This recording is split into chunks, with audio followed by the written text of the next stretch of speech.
이 아담 스미스를 해야 되는데 여러분들이 잘 아는 사람인데 하나도 모르는 사람이야. 뭐 이왕, 퇴계 이왕, 율곡, 뭐 돈에 다 그려져 있으니까 잘 알죠. 친숙하지. 그 사람들이 무슨 헛소리 했는지 하나도 몰라. 그러니까 계속 그 돈에 남아 있는 거예요. 율곡은 몰라도 퇴계는 거기 있으면 안 돼. 우리나라를 망치는데 기여한 사람인데. 유성룡이를 막 영웅으로 알고, 유성룡이가 이순신은 감옥을 보내고 모른 척하고 죽음의 위험에 처해도 한마디 그걸 막는 발언을 하지 않았던 사람이에요. 그리고 이순신이 감옥 가게 만드는 결정적인 요인을 제공한 사람이고, 근데 책을 쓰면 책 때문에 징비록 책 하나 썼는데 그것 때문에 유성룡이 좋은 사람인지 아는 사람이 많아요.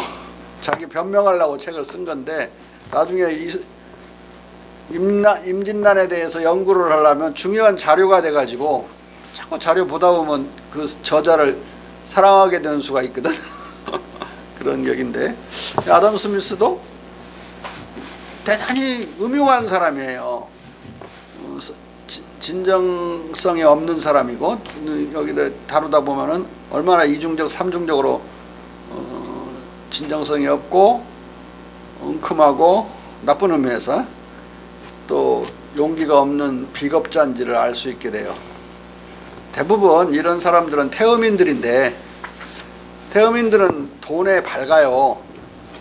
이재에 밝다 그러는데, 우리 이재마 선생이 이런 사람들이라니, 아담 스미스의 국부론을, 아담 스미스가 이 국부론을 쓴 덕에 엄청 부자가 돼요. 평생 쓰고도 다 못 쓰고 죽을 만큼 돈을 벌어. 국부론을 책을 냈는데 어마어마하게 팔려요. 근데 그것도 책을 낸 덕택에 세관장이 돼요. 영국 그 대외 무역에 그 통제하는 가장 높은 우두머리가 돼가지고 죽을 때까지 그걸 해요. 근데 그 봉급도 어마어마했죠. 그리고 교수직을 그만둬버려. 교수 뭐 그때 월급도 거의 없는 상황이고, 교수하면 결혼도 못했거든요. 교수가 결혼을 못한 게 거의 19세기 중반까지도 교수들이 성직자와 비슷하게 결혼을 하면 안 됐어요. 결혼하면 그만둬야 됐다고. 그러니까 결혼해도 된 건 얼마 안 됐다고 봐야죠. 그런데 이 아담 스미스는 직접적으로 또는 간접적으로 공맹의 자유시장론 또는 중국의 자유시장 제도를 암암리에 받아들여서, 그리고 이제 전혀 받아들이지 않은 것처럼 자기의 독창적인 것처럼 위장 포장을 많이 했다. 그래서 칼 막스가 엄청 비판해요. 케네는 아예 중국으로부터 배웠다고 말을 하니까, 이제 케네는 기본적으로 자유시장의 기초 위에서 농업을 중시하는 그런 이제 중농주의 이론을 폈거든요. 중농주의 이론은 반드시 자유시장에 기초해야 된다고 봤어요. 근데 그 사람을 비판하면서 실은 다 배워요. 근데 책에는 비판만 써놨으니까 배운 건 감춰져 버리죠. 그걸 칼막스가 날카롭게 꿰뚫어서 아주 음흉한 자, 비겁한 자로 취급하죠. 중국에서 모든 토지에 세금을 매기는, 예외 없이, 그게 사찰의 토지든 그게 왕족들의 토지든 가리지 않고 세금을 다 매기는, 그걸 배워가지고 프랑스의 모든 땅에 세금을 매기려고 그래요. 그런데 이 대귀족들은 장원을 가지고 소작인들에게 땅을 떼어가지고 나누어서 그걸 농사짓게 만들어가지고 그 지대를 받잖아요. 그걸 이제 봉건제라고 그래요. 임금 노동자들을 사가지고 농사를 짓는 것이 아니라 그러면 자본 문제가 되는 거고, 그런 식으로 땅덩이를 쪼개가지고 개인에게 농가에 나눠줘서 농사를 짓게 만드는 걸 봉건제라고 그러는데, 거기다가 땅 주인은 여전히 봉건 영주죠. 영주한테 세금을 때리면 어떤 효과가 나겠어요? 그 땅값이 떨어지겠죠.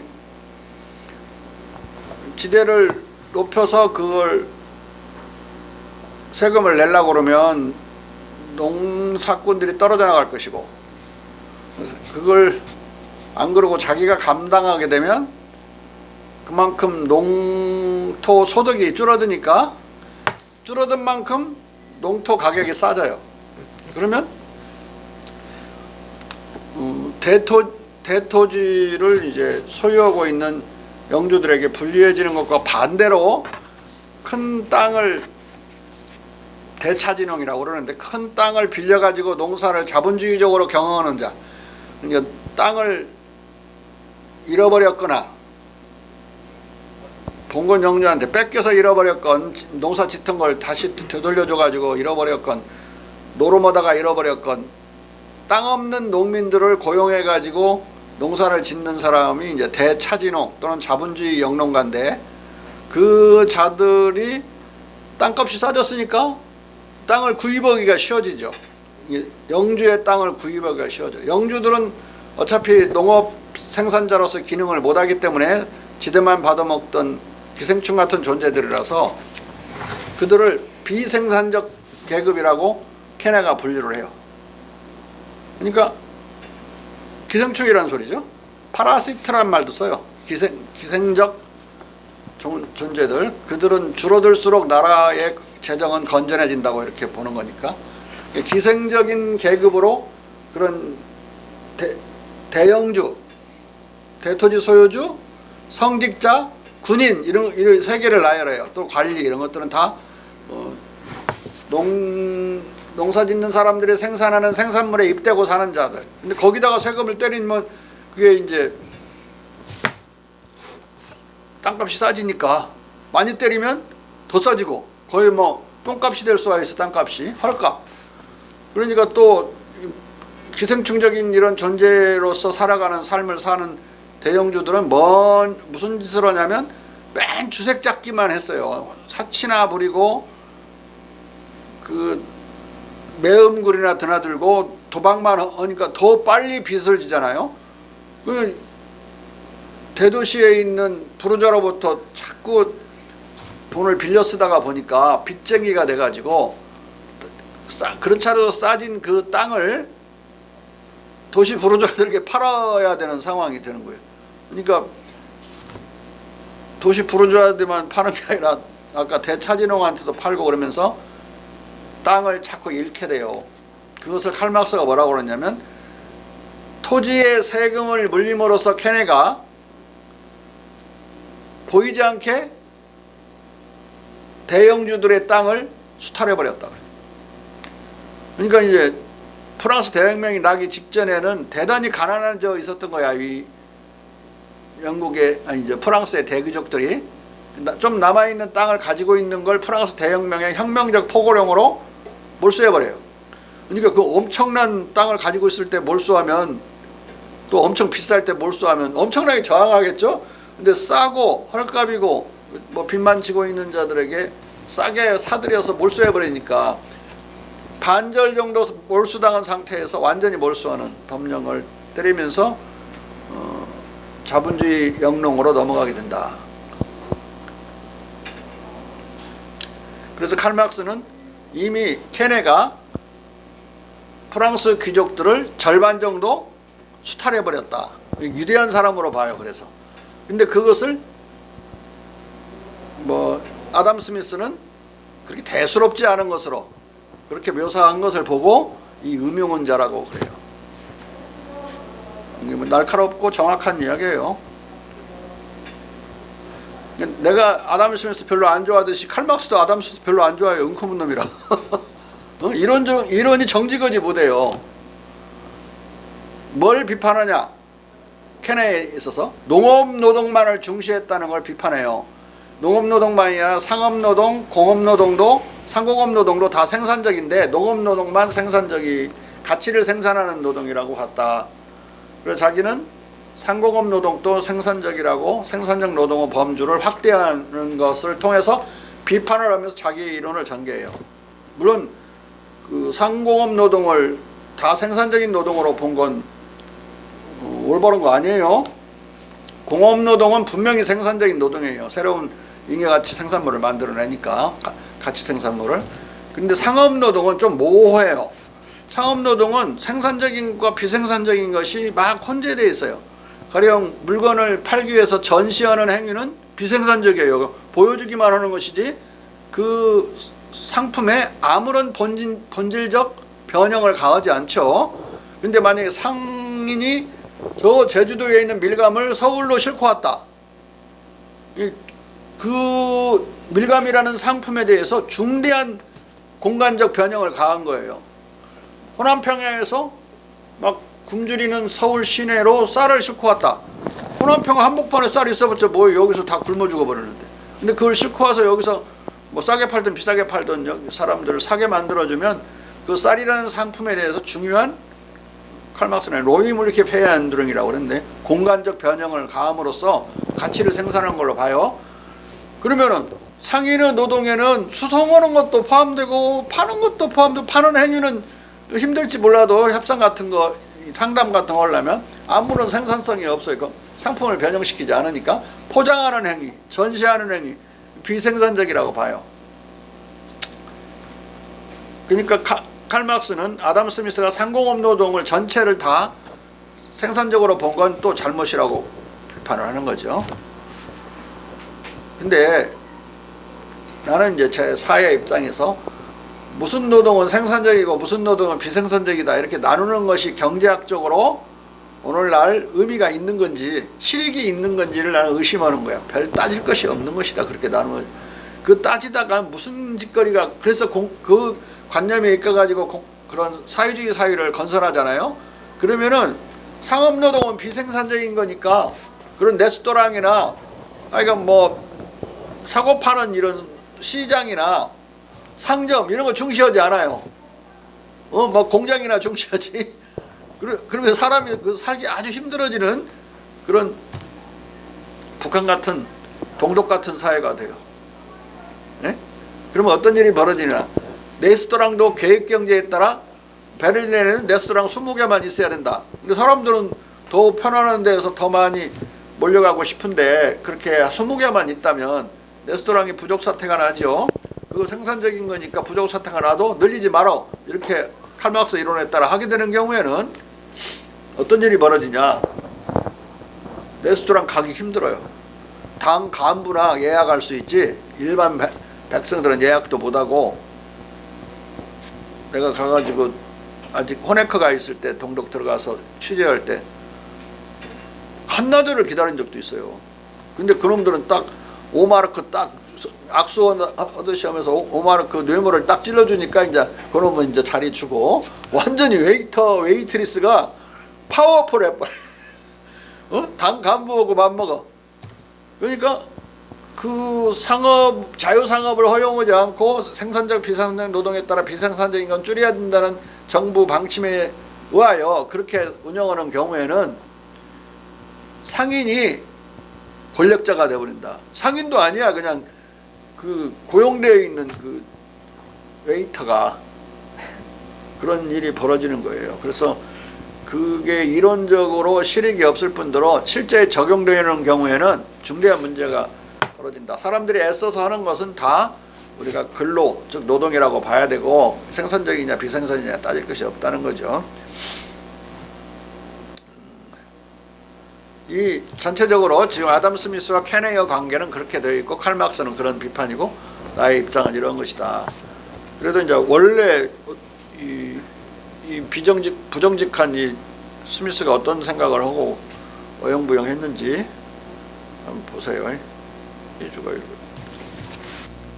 아담 스미스는 흉과 띠동갑인 스코틀랜드 고향 후배로서 허치슨, 흉, 레이드, 아담, 퍼거슨 등과 더불어 이른바 스코틀랜드 개봉주의를 대표하는 대학자다. 여기 이제 스코틀랜드는 영국의 전라도라고 그랬죠. 우리 과에 윌슨이 있죠. 윌슨. 그 윌슨 교수가 이 스코틀랜드 출신이에요. 에딘버러 나왔고 이제 옥스퍼드로 박사학위는 했고. 이 사람 이제 우리 과 교수들 여행할 때 같이 데리고 갔었는데 전라도 쪽으로 여행을 했어요. 나중에 이제 보길도도 가고 막 그런데 전라도 여기저기 돌아다니고 복일도에 가서 이놈이 이제 에딘버러 출신이니까 거기 있는 그 여관집 아줌마한테 거기서 밥도 팔고 방도 빌려주는데 복일도에서 이 녀석이 그 영국의 광주 출신이라고 영국 전라도 출신이라고 그랬더니 조용히 깜짝 놀라고 듣더니 나중에 3년 된 한참 조용하더니 3년 된 김치를 갖고 왔어요. 이 먹으라고 이 친구 먹으라고. 그러니까 완전히 전라도는 국제적으로 통하는가 보다. 자. 당시 영국은 유럽에서 가장 자유로운 나라였고 스코틀랜드는 1750년경에 이미 글을 읽고 쓸 줄 아는 시민의 구성비가 75%에 달할 정도로 당시 유럽에서 문맹률이 가장 낮은 지역이었지만 이런 영국과 스코틀랜드 지역에서도 학문, 예술에 대한 종교적 억압과 박해는 계속되었다. 문맹률 반대말은 문해율이에요. 영어로 리터러시는 일리터러시는 문맹이라고 번역할 수 있지만 리터러시는 번역하기 어려워요. 문해율이라고 또는 문해력 이렇게 번역을 해야 된다. 리터러시는. 자.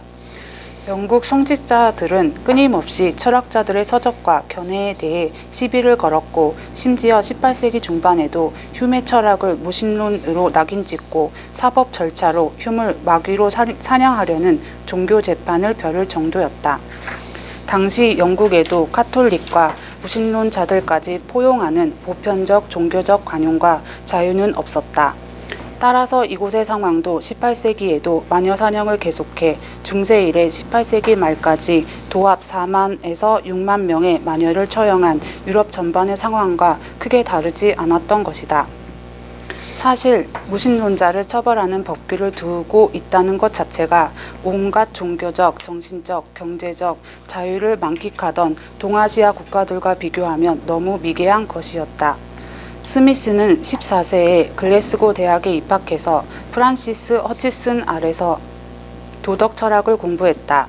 그리고 1740년에 그는 옥스퍼드 대학교 벨리얼 칼리지에 입학해서 1746년까지 대학원 과정을 다녔다. 스미스는 훗날 글래스고 대학의 학습 시절을 옥스퍼드 대학 시절보다 훨씬 더 좋았었다고 회상했다. 그는 국부론에서 옥스퍼드 대학교에서 대부분의 공적 교수들은 이 많은 해 동안 가르치는 외향적 구실조차 포기했다고 적고 있다.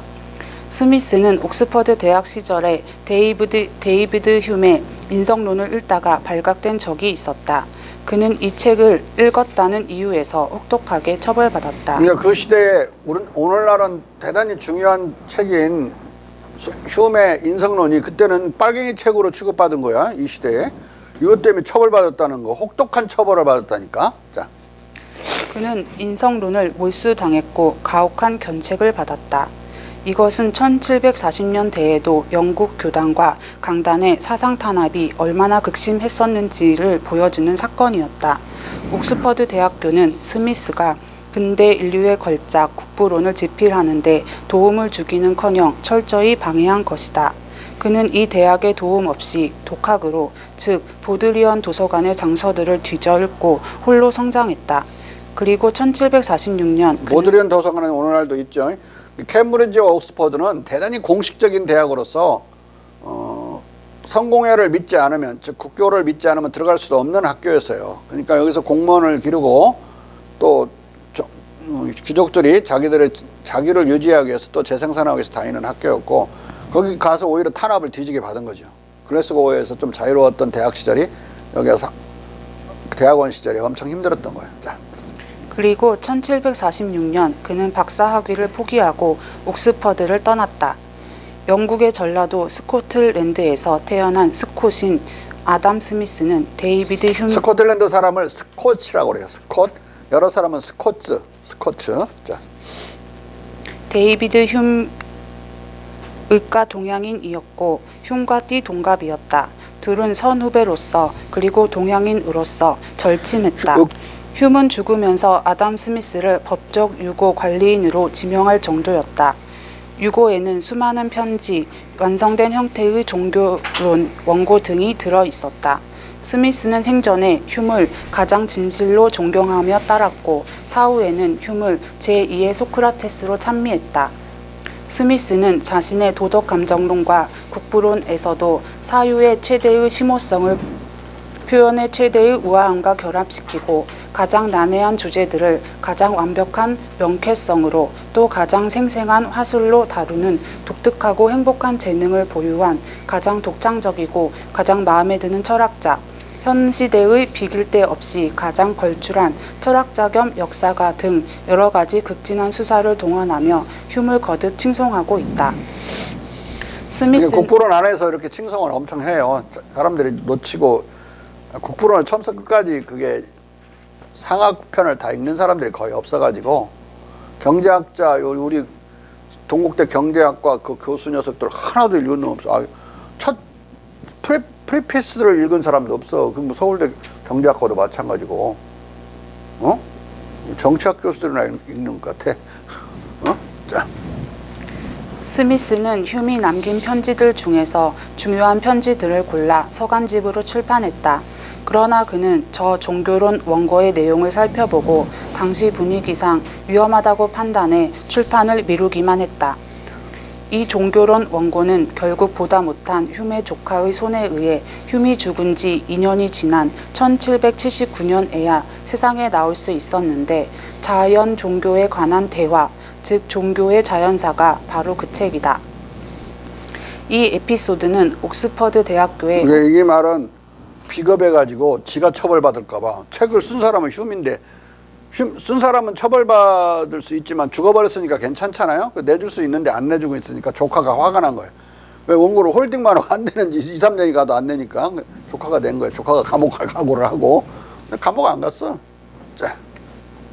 이 에피소드는 이 책은 자연종교에 관한 대화라는 이 책은 여기서 신에 관한 입장을 가장 공자와 아주 적합하게 공자에 가장 부합되게 전개해요. 회의론인데 가장 명확한 회의론을 전개한다. 뭐 간단히 두 개의 명제로 요약할 수 있는데 신이 존재한다는 것을 부정할 수 없다. 또는 존재하지 않는다는 걸 증명할 수가 없어요. 그런데 그렇다고 존재하는 걸 증명할 수도 없기 때문에 두 가지 다 회의론적인 그런 태제로 결합하면 그렇게 되는 거다. 신이 있다고 주장하는 사람들은 믿는 거지 증명한 건 아니란 말이에요. 어떤 신의 존재에 대한 증명도 다 아무것도 아닌 좀 비유론에 지나지 않는 걸로 생각해요. 가령 우주론적 증명이란 이 어마어마한 우주가 있다는 것은 적어도 우리가 집을 지을 때 건축가가 있듯이 이 어마어마한 우주를 만든 조물주가 계셔야 될 게 아니냐. 건축가와 유사한 조물주가 계셔야 될 게 아니냐. 그러므로 신은 존재한다. 이렇게 증명하는 걸 우주론적 증명이라고 그러거든요. 그것을 흉은 집을 짓는 데는 건축가가 필요하다는 걸 우리가 경험적으로 알고 있지만 과연 우주와 집을 같은 걸로 봐야 되는 건지 유사한 비유일 수는 있어도 같은 건 아니라고 봐요. 그러니까 조물주가 있어야 되는 것도 비유적인 사고지 어떤 명확한 엄정한 사고가 아니란 말이에요. 그러니까 그 증명은 유사 아날레지에 입각한 것이지 논증적이고 이론적인 게 아니라고 물리쳐버려요. 그러니까 어떤 신이 없다라고 주장하거나 논증할 수 없어요. 근데 그렇다고 신이 있다는 것을 증명할 수도 없어요. 그러면 무신론자든 유신론자든 다 뭔가 문제가 있는 거죠. 우리가 인간의 지적 능력으로 알 수 없는 걸 가지고 막 알 수 있다고 우기는 것이니까 그러면은 그런 문제는 입을 다물어야죠. 침묵해야 된다. 공자가 뭐라고 그랬어요? 아는 것을 안다고 하고 모르는 것을 모른다고 하는 것이 참 지식이라고 그랬어요. 이 문제는 모르니까 모른다고 해야만 진리인 거야. 신의 존재와 부재에 대해서는 모르기 때문에 모른다고 해야 맞인데 양쪽 무신론자와 유신론자들은 다 안다고 하는 거니까 그건 비진리인 거죠. 그러니까 진리에 반하는 논변들을 하는 거다. 이 공자의 이 입장, 공자는 늘 신은 불측한 것이다. 헤아릴 수 없는 거라고 그랬어요. 인간의 이제 능력으로 알 수 없는 거라고 그랬죠. 그렇다고 없다고 막 주장할 수 있는 것도 아니고 그게 재산은 지네요. 또 막 있다고 주장하면서 그거에 매달리는 것에 대해서도 공자는 거리를 취한다. 그 입장을 이론화한 것이 이제 휴메의 입장인데 공자의 입장에 가장 접근한 신 개념 또는 종교관을 여기서 전개하고 있어요. 자연 종교란 공자가 믿었던 의미의 그런 자연 종교, 본성 종교. 우리가 믿을 수 있고 또 가정하지 않고 가정하지 않을 수 없고 절대적으로 봐야 되는 것은 자연이라는 인간 본성이죠. 그 본성은 누가 주었는지에 대해서 더 이상 캐묻거나 그럴 필요 없이 그 본성에 대한 믿음을 거두지 않는 것. 그 본성은 특히 뭐겠어요?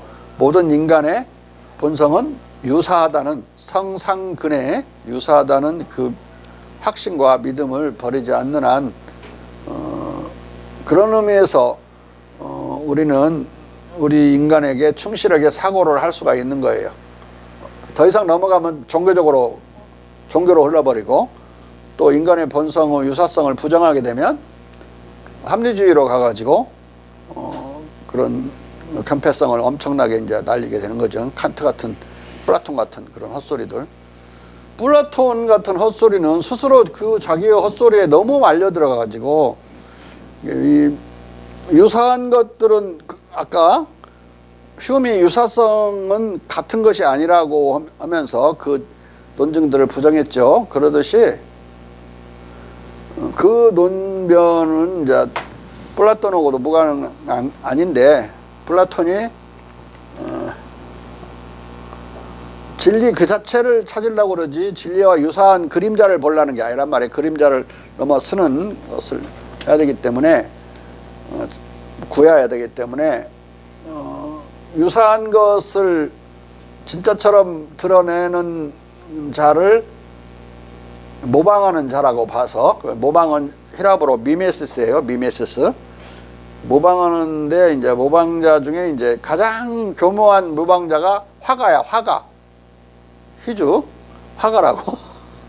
왜냐하면 사물도 아닌 것을 사물처럼 그려놓고 뭐뭐처럼 하는 이런 뭐 제비처럼 날래다.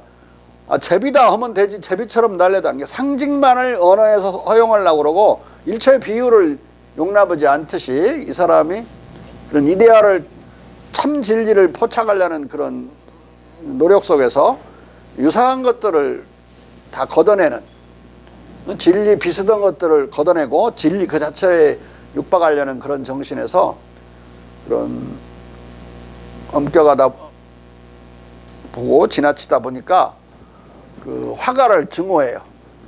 화가를 미메티커라고 생각해갖고 비슷한 걸 만들어내는 자. 거울 아무 능력도 없는 자라고 그래. 그런 건 사물이 있는 그대로 그 영상을 만드는 거라면 거울로 이렇게 비치면 다 만드는데 뭐 화가 필요 없다 이거야. 그런 거. 뭐 화가를 칭찬하는 건 바보들이라 이거지. 차라리 면경을 칭찬하는 게 거울을 칭찬하는 게 낫다고 생각하는 거죠. 그래서 이 화가가 있는 그대로 그리는 그런 사진쟁이와 구분이 안 되던 시대에 그런 실현들을 막 해요. 근데 1800년대 중반, 그러니까 19세기 중반에 파리와 미국에서 동시에 사진기가 발명이 되죠. 사진을 막 찍으면 그때 당시에 충격이 야 이제 화가들 다 굶어 뒤졌다 이제 그렇게 생각했는데 아직도 저 희주는 화가잖아. 지금 19세기 중반으로부터 지금 세월이 거의 200년을 향해서 가까이 200년이 가까울 정도로 흘렀는데 화가는 화가대로 살아남았어요. 그러니까 화가는 사진사가 아니라는 것을 보여준 거니까 그 국가론에서 전개한 화가에 대한 모든 비판, 플라톤의 비판은 다 견패성이지 뭐. 그림을 그리는데 그대로 그리는 것이라기보다는 변형시켜서 그린다는 뜻이 아니라 변형시키기도 하지만 그림을 그릴 때 자기 자신의 미감을 자기의 각도에서 바라보고 자기가 이해한 식으로 그 미감을 가지고 그걸 그리기 때문에 그림의 가치가 있는 거고 다른 사람들의 공감을 얻을 수 있는 거잖아요. 또 그런 의미에서 또 보면 사진사도 또 예술가일 수 있는 거예요. 하필 그 각도에서 그걸 포착해서 그 시각에 해가 그때 뉘엿뉘엿 넘어갈 때 그 포착해서 그걸 찍었다. 그 순간을 포착해서 찍는 거 그냥 뭐 사진사 해외 여행 갈 때 그 우리 뭐야 비자에 붙이는 여권에 붙이는 사진이 아니라 그런 예술적인 사진이 있잖아요. 그 사진이나 마찬가지로 또 그게 예술화 될 수가 있는 것이기 때문에 몽땅 플라톤의 헛소리는 견패성이야. 예? 다음에 나올 내 책에 이제 그런 아름다움이 무엇인가에 대해서 부제는 이제 자연미와 예술미의 미학이라고 해서 붙여놨는데 미와 미감이라고 큰 제목을 하고 부제를 주제로 하면 책이 안 팔릴 것 같더라고. 미학 그러면 안 살라고 사람들이 미와 미감 해놓고 이제 그렇게 하려고 그러는데 이 문제를 또 본격적으로 다루고 들어야 되니까 또 한참 걸려요. 한 2학기 걸려. 그것만 하려고 그래도 여기서 대충 이걸로 그치려고 그래. 죽었다 살았지. 어? 잘못하면 그 밥줄이 끊어지려다가 다시 붙었어. 자. 이 에피소드는 옥스퍼드 대학교의 혹독한 지성, 사상 탄압 등에 대한 부정적 경험 때문에 겁을 잔뜩 먹은 아담 스미스가 도덕 감정론과 국부론에서 공맹의 이교 철학의 영향을 얼마나 철저히 포장해 감추고 굴절 왜곡시켰을 것인지를 미리 짐작해야 한다. 실제로 옥스퍼드 사상 탄압의 스트레스에 평생 시달리던 스미스는 흉과 달리 공자를 찬양키는커녕 그 이름조차 거론치 않았다. 하지만 직간접으로 흉보다 더 많이 공맹 철학을 표절해 자유시장 이론과 도덕 감정론을 구성했다. 남의 사상을 받아들여 자기 것으로 활용하면서 그 출처를 밝히지 않은 것은 엄격히 말하면 표절이다. 당시 표절은 불가피했다. 근데 아담 스미스만 표절한 건 아니지만 모든 사람들이 표절했어요. 이유는 탄압받지 않기 위해서. 자기 누구 공자를 인용했다는 소리 안 듣고 그냥 자기 독창적인 생각인 양 하려고. 뭐 이래도 저래도 탄압받긴 하는데 공자를 인용해서 이교를 인용하는 것 자체는 더 탄압을 받았겠죠. 독창적인 생각이다 그러면 내가 잘못 생각했습니다 하면 종교재판에서 살아날 길이 있는데 이렇게 되면 남의 걸 받아들여 쓴 것이 입증돼 버리니까 공자는 감추는 이름을. 자. 이 불가피한 표절은 당시 영국과 유럽 전체의 미개한 종교 탄압과 스미스의 소심한 성격이 결합해 빚어진 것이다. 왜냐하면 자기 선배인 12살 나이 많은 선배인 휴먼 컴푸시어스 즉 공자를 명시적으로 막 쓰고 있죠. 네가 안 써요. 한마디도. 죽을까 봐. 자. 비겁한 사람이 이제 겁쟁이라고 봐야 돼요. 유럽 계몽주의에 대한 공자 철학과 중국 정치 경제의 영향은 크게 5가지로 대별된다. 첫째는 백성의 자유, 평등 사상과 군주정을 외피로 한 중국식 민주공화정이다. 이 영향으로부터 서양의 자유평등 사회와 영국 입헌 제한 군주정, 미국의 민주공화국이 탄생했다. 둘째는 측은, 수호, 공경, 지심 등의 본성적 공감 감정에 근거한 인의, 예덕의 윤리적 삼덕과 칠정의 중화로 요약되는 공맹의 탈종교적, 경험주의적, 성선설적, 도덕 철학 도덕 철학인데 이것은 신학적 계시 도덕론, 이성 도덕론, 네오 에피쿠리언들이 계약, 동의, 기획 도덕론 등을 거부하고 인간의 자연 본성적 공감 능력을 도덕의 기초로 보는 세프츠 베리, 허치슨, 휴մ, 스미스의 세속적 성정주의적 도덕 감정론에 영향을 끼쳤다.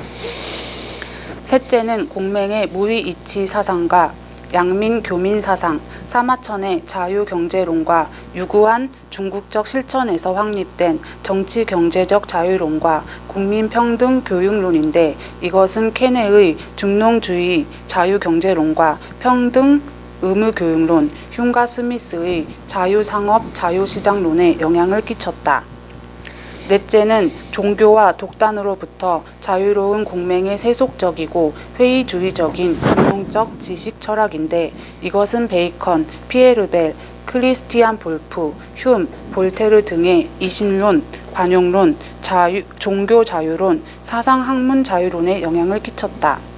다섯째는 공맹의 박씨제중의 양민, 교민 복지론과 제가치국 동의론, 가정은 국가 유추론인데 플라톤 전통의 야경 국가를 거부하는 크리스티안 볼프와 유스티의 독일적 사회복지론, 행정학, 관방학, 옛날에는 관방학이라고 불렀어요. 카메랄리즘, 행정학을.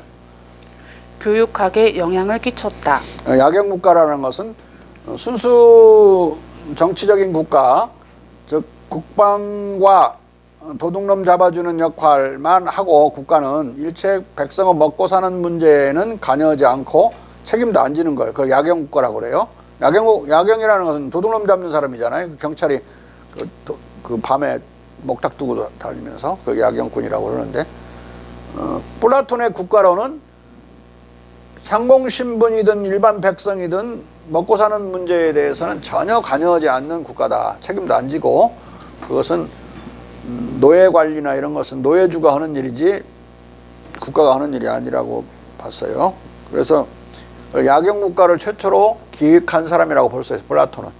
아담 스미스도 그걸 따라서 야경 국가론을 전개해요. 복지론을 빼버려요. 복지를 아주 불순한 국가 기도로 본다고. 그리고 이 아담 스미스는 그래서 케네의 영향을 받았다고 볼 수밖에 없는 게 케네도 복지에 대해서 아무 관심이 없어요. 아주 네거티브하게 생각한다고. 이게 시장을 교란하는 요인으로 봐요. 그냥 시장을 통해서 분배되지 않고 시장을 건너뛰어가고 국가가 분배해주는 그런 역할은 경제의 해로운 것으로 봐요. 근데 물론 독일로 들어간 공맹 철학은 이 복지 이론에 대해서 대단히 적극적이고 양민론을 국가의 의무로 보는 점에서 다르죠. 결국은 최초의 국가 복지는 비스마르크에 의해서 독일서 출발하는 거예요. 우리 현대 근대 복지 국가가 생각지도 못하게. 그래서 공자는 자유시장과 복지 양민 교민의 복지론이 같이 가야 되는데 복지 체제가 프랑스 영국 놈들은 자유시장만 받아들이고 독일 놈들은 이 복지론만 받아들여가지고 찢어서 가져가요. 그것이 다시 합쳐지는데 150년의 노동운동이 필요했어요. 그걸 아니고는 두 개가 결합될 수가 없었다고. 부자들을 위주로 자유시장을 가져갔고 국가가 백성을 책임지려는 그런 독일적인 사고 속에서 공맹의 양민 교민론을 가져갔다. 그래서 또 하나는 왜 국가가 백성들을 먹여 살리는 것을 책임져야 되느냐. 이 공자와 맹자는 두 가지 방법으로 책임져야 된다고 그랬어요. 하나는 자유시장을 보장을 하게 되면 자기 이익을 최대로 추구를 할 수 있고 그러면은 백성들이 가장 잘 사는 상태에 도달한다. 그리고 가장 잘 살면 국가도 부강해진다고 그랬어요. 세금을 거둘 수 있으니까. 그런데 시장이 그렇게 또 완벽한 것은 아니라고. 자유시장만큼 효과적인 것도 없지만은 또 완벽한 것은 아니기 때문에 시장은 스스로를 자해하는 경향이 있어요. 왜냐하면 빈익빈 부익부를 무연하게 생겨나는 빈익빈 부익부. 어떤 사람은 같은 상업을 똑같은 물건을 파는데 목 좋은 데서 팔고 어떤 사람은 목이 안 좋은 데서 팔면은 소득 차이는 엄청나게 나버리죠. 근데 그렇게 원래 목이 좋고 나쁘고 그러면 소득 차이가 나게 돼 있는데 시장은 그 격차를 지극히 벌려놓는 경향이 있어요. 그냥 원래 자연적으로 인간들은 능력 차이가 있잖아요. 인간은 능력 차이가 있지만은 그 능력 차이를 극적으로 벌리는 경향이 있기 때문에 시장이 그렇게 벌려버리면 어떻게 되죠? 가난한 사람은 한 푼도 땡전도 없는 상황에 올 수가 있고 부자들은 엄청난 현금 돈을 축적해 갖고 올 수 있어요. 현금 돈을 축적해서 많이 갖고 있는 사람은 주로 사치품을 사겠죠. 생필품은 뭐 의미 없는 것이기 때문에 자기들한테 밥통은 평등해서 가난한 사람도 한 끼 먹고 한 끼 먹고 두 그릇 먹는 거 아니야 부자가. 그렇기 때문에 결국은 일상적인 생필품에 대한 생산은 망해버리겠죠. 그럼 시장은 붕괴돼 버리는 거예요. 아까 내가 시장은 스스로를 자해하는 경향이 있다는 것은 그런 부익부 현상을 극화시킴으로써 시장이 스스로 붕괴돼 버리는 경향이 있어요. 한쪽으로 부의 독점이 이루어짐으로써 그걸 끊임없이 막아줘야 되는 역할을 국가가 해야 돼요. 시장을 시장답게 돌아가게 만들려면 독점의 출현을 막아야 된다. 공자나 맹자나 기본적으로 또 중국의 전통적인 주나라 때부터의 그런 사고이기도 해요. 예? 조율을 해야 된다고 생각했어요. 그걸 주나라의 전문 용어로 균제라고 그랬다. 균제. 늘 균제를 해서 이렇게 빈익빈 부익부가 이루어지는 것을 완화시켜야 된다라고 그랬어요. 또 맹자는 이제 그 농단하는 거. 농단이라고 하는 것은 높은 언덕을 말해요. 맹자의 그라는 책에서 어떤 녀석이 어느 날 높은 언덕에 올라가 갖고 시장을 싹 둘러본 다음에 이익을 싹 훑어가 버리는 거.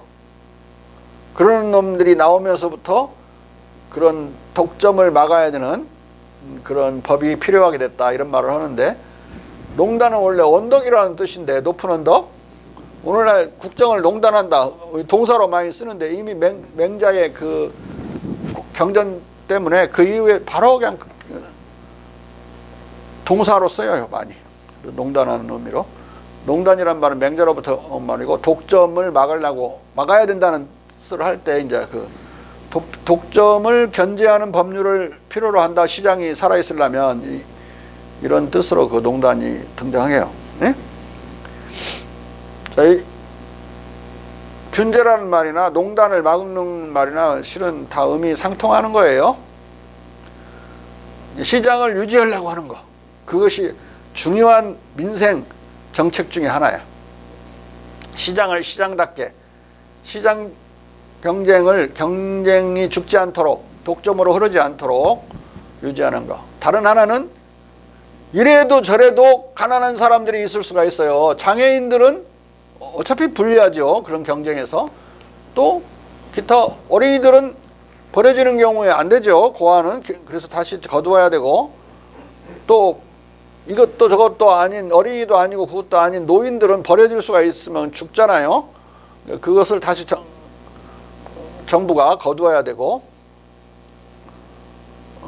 또 농사도 잘 짓고 시장도 잘 돌아가는데 옛날은 천재지변도 많고 자연적인 공격도 침해도 많아가지고 재해가 많았어요. 오늘날도 재해가 그치지 않고 있지만 지금은 대응을 어느 정도 옛날에 비해서 잘하지만 우리가 극복은 못하죠. 일본 같은 나라도 지진 때문에 맨날 저러니까 자연재해로 인해서 또는 그런 메뚜기 떼들 그 황충이라고 그랬는데 한자로는 엄청난 메뚜기 떼가 지금 중국을 들판을 휩쓸고 있죠.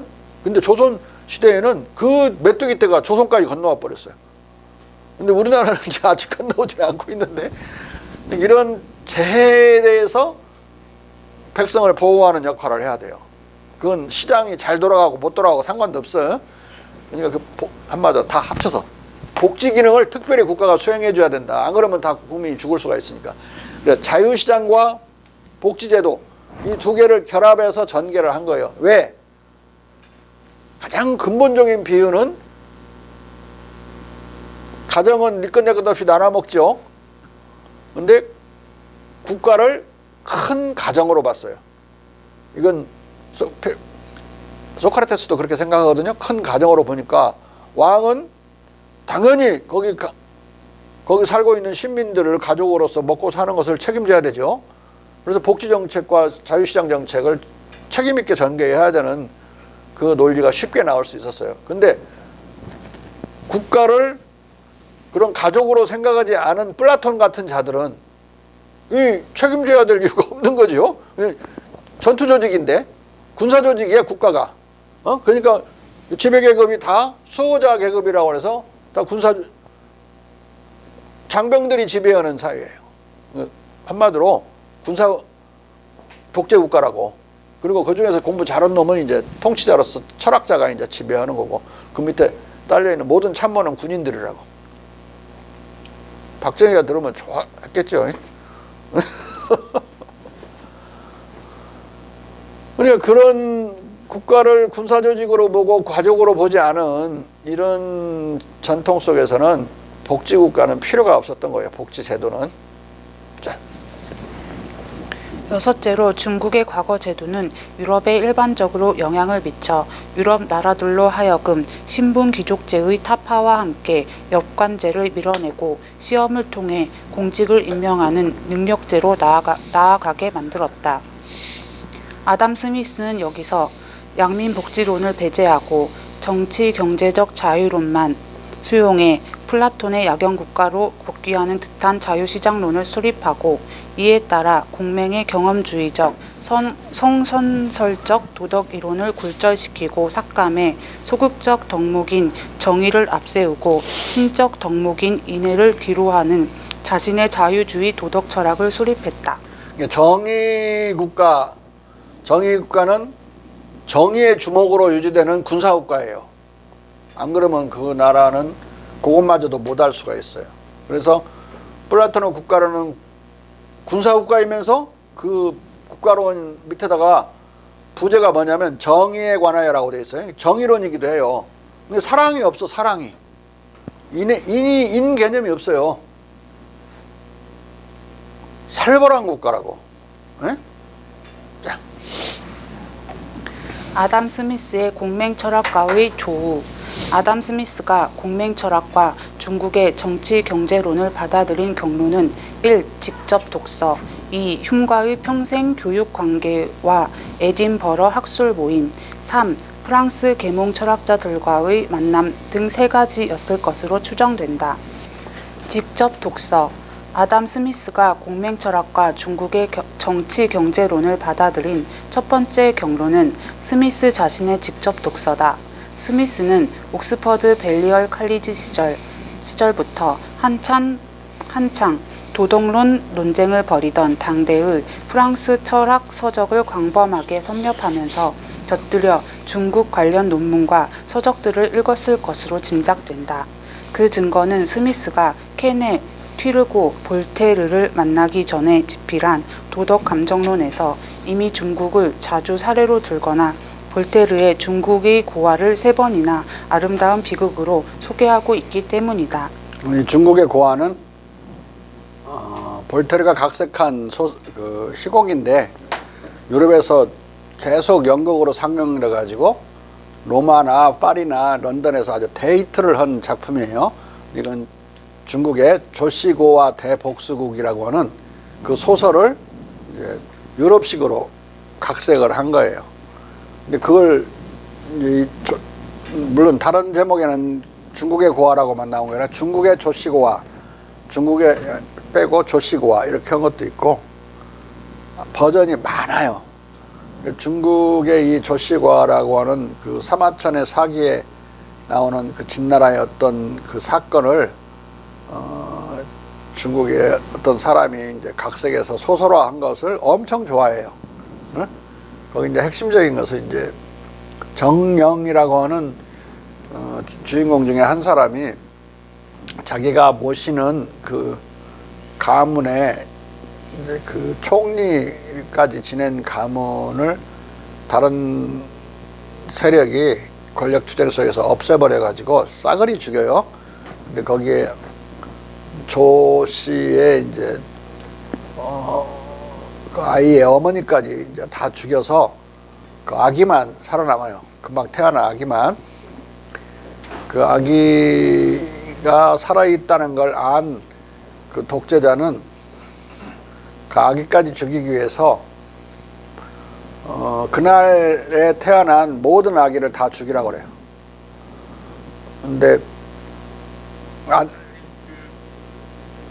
안 내놓은 사람들 이제 가택수색을 해가지고 다 끄집어내고 그러는데 정영의 집까지도 와서 이제 그걸 뒤지게 돼요.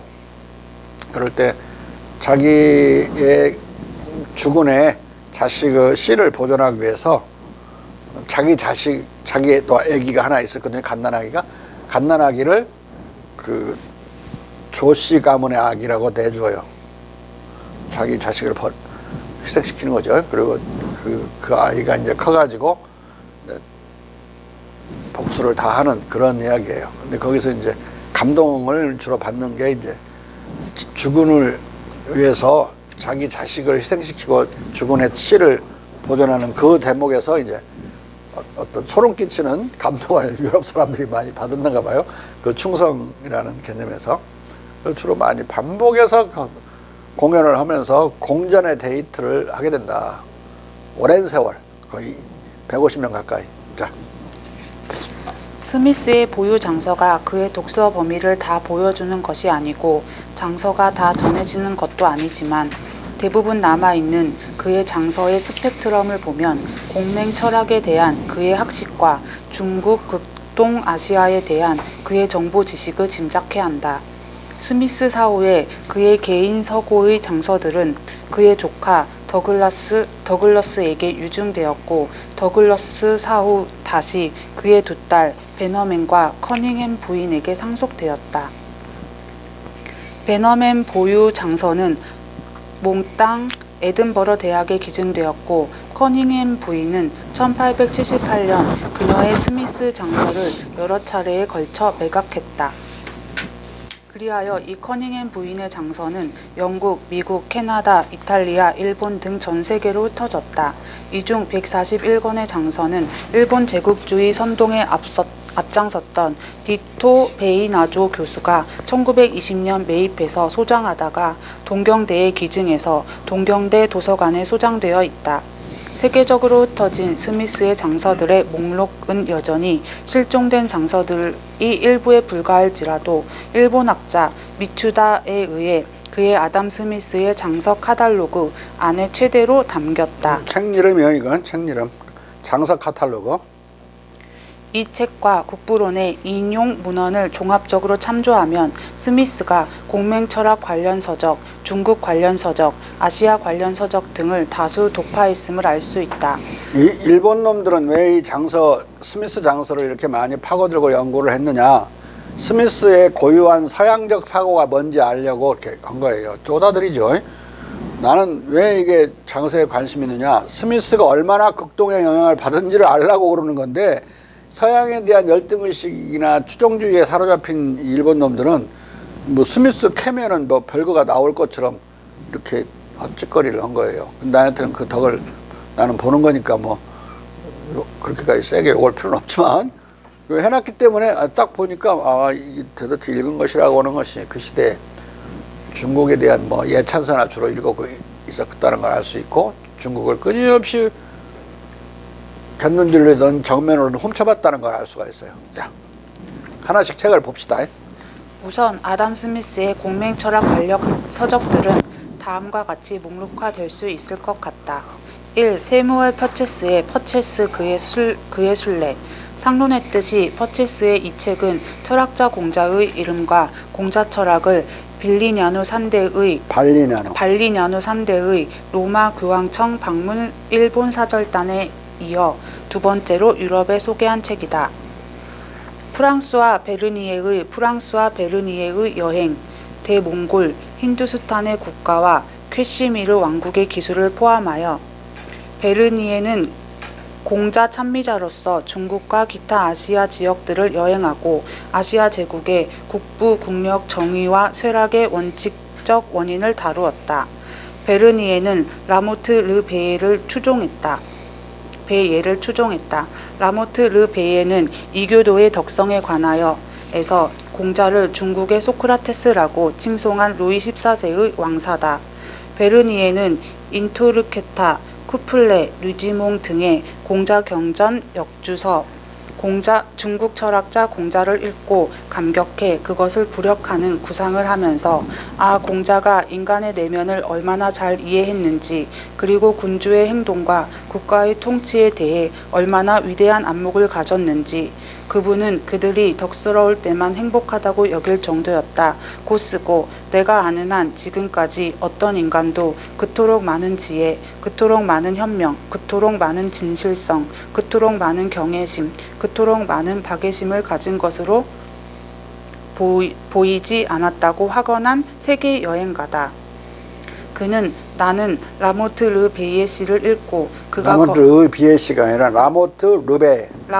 르와 베는 빨리 붙여 읽어야 돼요. 예? 라모트 르베의 시를 읽고 그가 거룩한 공자님이시여 우리를 위해 기도해 주소서라고 말하는 것을 자제하려고 애썼다는 것을 알게 되었다고 기술한 바 있다. 스미스도 베르니에의 극동 기행문을 읽고 그의 공자 찬양 열기를 느꼈을 것이다.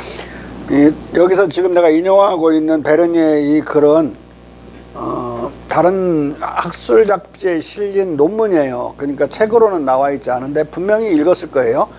논문은 장서에 가지고 있을 수가 없잖아요. 다른 잡지 속에 묻혀 있으니까. 근데 이 사람은 책을 이 주전데 프랑스와 베르니에의 여행이라는 책이 주제인데, 이건 대몽골 또는 무굴 제국을 많이 기술한 책이에요. 칼막스도 이걸 읽었고, 이 사람의 인도관에 사로잡혀 버려요. 근데 인도에 대해서 최초 책으로서는 훌륭한 책이지만 인도에 대해서 오해한 것도 너무 많아서 그 오해를 칼막스도 그대로 답습해 버린다. 네? 그럴 정도로 유명한 책이에요. 칼막스 시대까지 이게 계속 반복해서 읽히니까 출판되고 있다는 소리야. 근데 이 책을 본 아담 스미스가 이 사람이 공자를 이렇게 찬양하고 있는 이 글을 안 받겠어요? 그래서 내가 자세히 소개한 거야. 네? 자. 3. 피에르 벨 전집. 스미스는 동시대인 피에르 벨로부터 공자의 도덕 철학과 휴머니즘 및 중국의 무제한적 관용의 종교 정치 문화를 배웠을 것이다. 피에르 벨은 중국의 종교적인 관용, 사상적 관용에 대해서 가장 깊이 이해한 사람이고, 그것을 가장 열심히 변호하고 또 유로파하려고 애를 쓴 사람이에요. 공자 철학의 핵심이라고 생각하고 여러 가지 책을 많이 썼어요. 많은 논문도 쓰고 많은 책도 쓰고. 근데 그 전집을 가지고 있었으니까 싹 읽은 거지 뭐. 자. 윌리엄 템플의 전집. 이 전집에 실린 두 논문, An Essay upon the Ancient and Modern Learning과 Of Heroic Virtue에서 템플은 공자와 그의 철학을 인류의 위대한 철학자로, 중국을 실존하는 유토피아 국가로 칭송하고 있다. 이 글도 다 봤을 거라 이 말이야. 응? 자. 듀알드의 중국 동사. 이 책은 미추다의 카달로그에는 빠져 있지만 스미스는 이 책에서 필요한 구절들을 발췌해서 국부론의 여기저기에서 무단으로 사용하고 있다.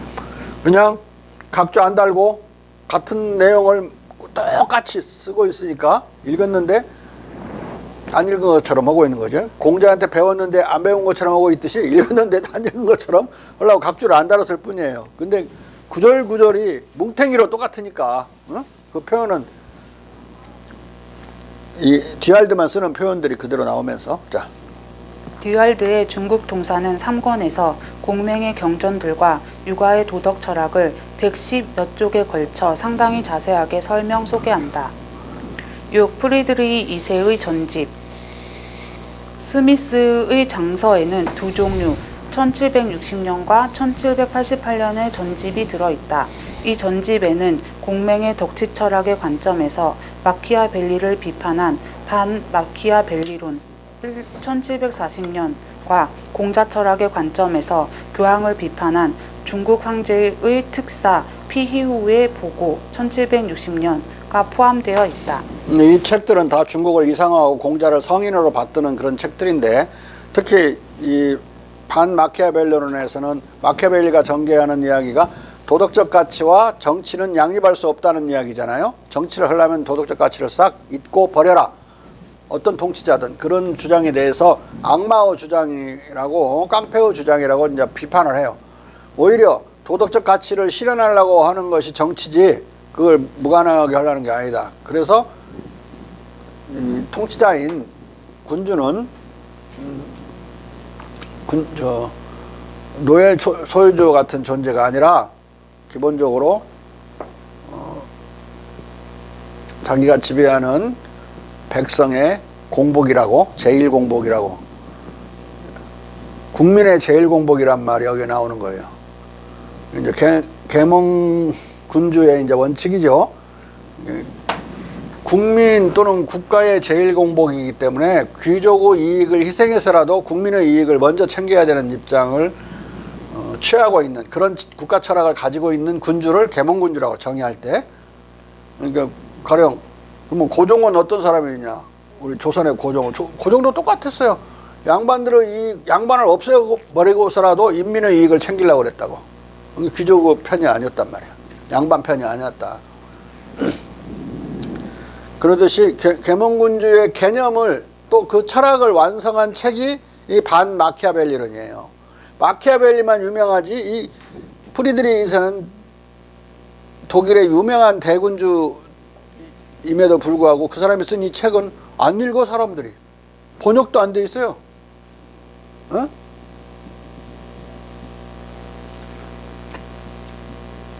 이런 거 보면서, 야, 이놈의 세계사는 어떤 놈들이 이렇게 막 사상사를 만들어 왔는지, 제국주의자들이 만들어 온, 아니, 제국주의를 하려면은 마키아벨리가 더 유리하지, 프리드리히가 유리하겠어요. 묻어버리는 거야, 그냥. 자, 공자님의 사상이 전개된 것이다, 사실상 이 내용은. 그리고 아예 이제 저 비유의 보고는 공자님을 아주 성인, 신적인 철학자로 계속 거기서 띄워요. 약간 소설식으로 쓴 짧은 그런 책자인데, 그 로마 교황청을 비판하면서 로마 교황청의 위선과 그 악랄함을 비판하면서. 자. 7. 피에르 푸아브르의 어느 철학자의 여행 또는 아프리카, 아시아와 아메리카의 도덕과 예술의 관찰. 이 책은 파리의 철학자들 사이에서 1740에서 50년대부터 나돌며 탐독되던 원고를 뒤늦게 출판한 것이다. 이 책에서 푸아브르는 중국의 농업과 상업을 상론하고 또 공자를 이렇게 극찬한다. 우리가 지상의 가장 강력한 사람들, 가장 부유한 사람들, 가장 행복한 주권자들이 될 영광을 열망하는가? 북경으로 가라. 이 성 밖의 권자 위에 앉은 필멸자들 중. 이 성 밖에 가라. 이성. 이성. 리슨. 이성 바깥에. 이성 밖의 권자 위에 앉은 필멸자들 중 가장 위력적인 분을 응시하라. 필멸자는 죽어야 될 사람들이니까, 죽어야 될 존재니까 사람들을 가르쳐요.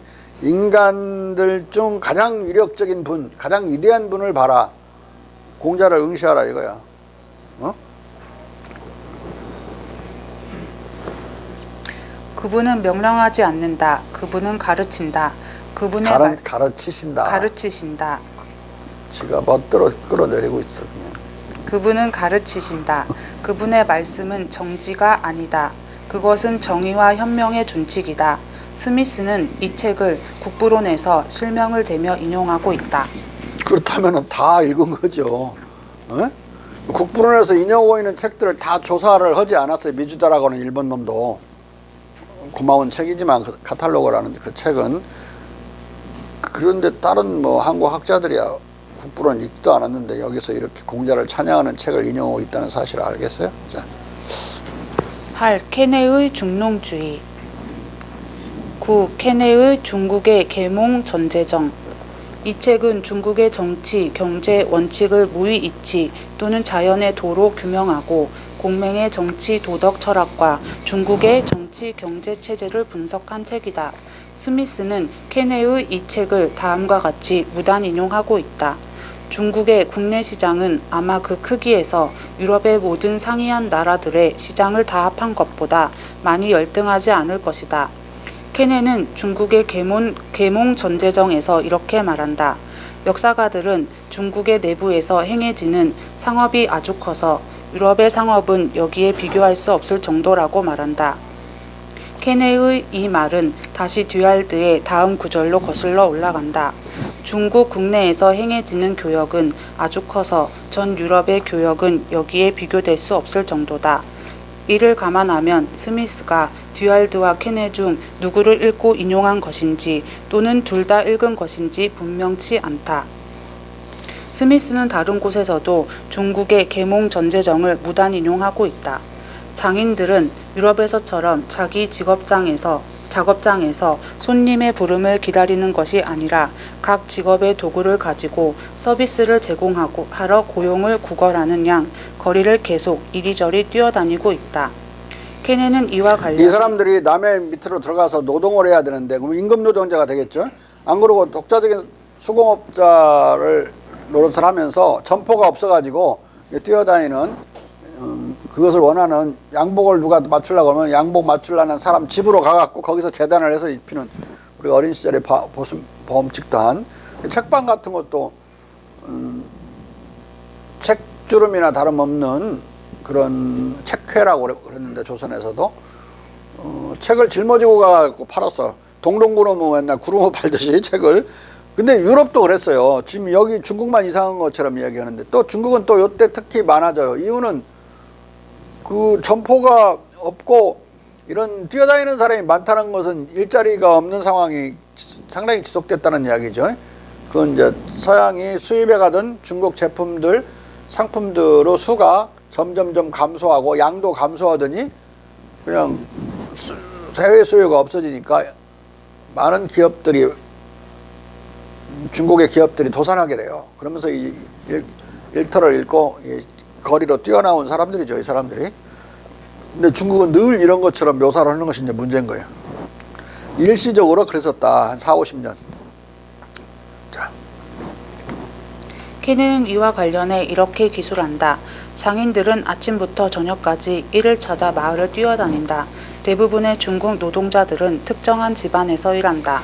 가령 옷을 맞추고 싶은가? 그러면 재단사는 아침에 당신 집에 왔다가 다시 저녁에도 온다. 마찬가지로 모든 장인들로부터 일상적 도구를 만들기 위해 모루와 풍로를 가지고 다니는 대장장이나 안락 의자를 어깨에 메고 대야와 주전자를 손에 들고 다니는 이발사에 이르기까지 이들은 일감을 찾아 끊임없이 거리를 달린다. 케네의 이 기술은 다시 듀알드의 기록을 약간 부정확하게 과장해 옮겨 놓은 것이다. 듀알드는 중국 통사에서 이렇게 말한다. 모든 도시에 온갖 장인들이 존재하는데 이 중 일부는 자기들의 점포에서 일하고 일부는 그들의 용역을 원하는 사람에게 제공하기 위해 이 가루에서 저 가루로 옮겨 다닌다. 저 앞에 약간 편향시켜 뒤틀어서 인용하는 것에는 점포는 아예 언급하지 않고 다 들고 뛰어다니는 사람만 언급하고 있죠. 여기는 두 가지 유형의 상인들을 말하고 있어요. 자. 대부분의 일은 개인 집에서 한다. 가령 당신이 옷 한 벌을 원하면 재단사가 아침 일찍 당신 집으로 왔다가 저녁에 귀가한다. 다른 직종에서도 동일하다. 심지어 대장장이들은 도구들, 모루, 풍로를 가지고 와서 사용한다. 오늘날 모든 옷을 맞추잖아요. 기성복을 안 사고 맞추면 다 와서 교수들 그다음에 국회의원들 그 양복점 안 가요. 다 와서 맞춰줘요. 해갖고 와서 또 입혀보고 재봉도 하러 안 가. 다 와. 그냥 그 기성복 입던 사람이 양복점 들락날락 하라면 귀찮아서 안 맞춰버리죠. 그러니까 이제 아쉬운 사람이 오는 식으로 바뀌었어. 지금은 현재 다 예의 없이 그래요. 대신 엄청 비싸죠. 자. 대부분의 이발사는 그들을 쓸 사람들에게 다가감을 알리기 위해 작은 종을 울리며 계속 가로를 걸어 다닌다. 그들은 어깨에 의자, 대야, 주전자. 아니 걸어 다닌다고 그러는데 달린다고 해서 또 뒤틀어놨죠. 앞에서는 막 뛰어다니는 것처럼 딸랑딸랑 하면서 뚜부장수 옛날 뚜부장사 하듯이 그렇게 돌아다닌 거야. 자, 그들은 어깨에 의자, 대야, 주전자, 불 등을 수건과 빗상자와 함께 둘러매고 가로에서나 광장의 한복판에서 또는 현관에서 또는 원하는 어디에서든 머리를 아주 음란하게 깎아 만주의 관습에 따라 긴 머리카락만 남겨둔다. 자 이렇게 뒤에 이렇게 그것만 남기고 싹 깎아버리는 거 있죠. 그 변바로 하듯이로 하나 이렇게 좀 남기고 그렇게 한다 이 말이야. 자. 이것을 보면 다시 스미스가 케네를 인용한 것인지 듀알드를 인용한 것인지 불분명하다. 두 개 다 인용을 쓸 수도 있고 뭐 멋대로.